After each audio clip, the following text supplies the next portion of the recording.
Here we have the journal section. It's similar in construction to the notebook section, but here we wanted to make a space specifically for your thoughts that's clean and filtered out, so you don't get kind of confused or distracted trying to find resources and find your thoughts. So here you start a new page.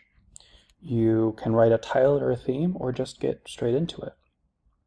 So today it's the 29th of November and I can start writing. I was on a walk. I had an interesting thought about art, about my day, about anything that can be going on.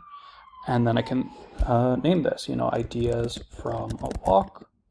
I could name it just the date. For this one, it could be, June 15th, 2024. And you can just have the dates there.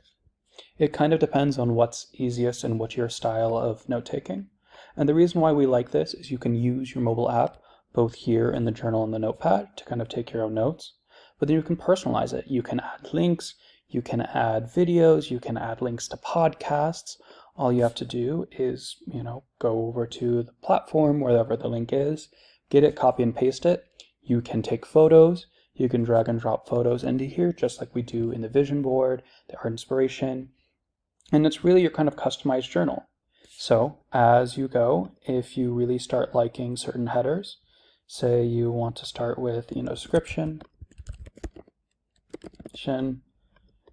If you want to talk about moods, if you see any repeating themes, you can always go down here and you can edit the template.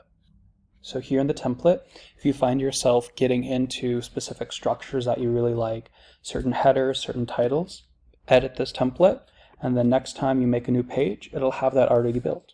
So with this journal space, yes, it can be a blank page, but it can be as decorated, as aestheticized, as conformed to your life, to your creativity and your process as much as you'd like it.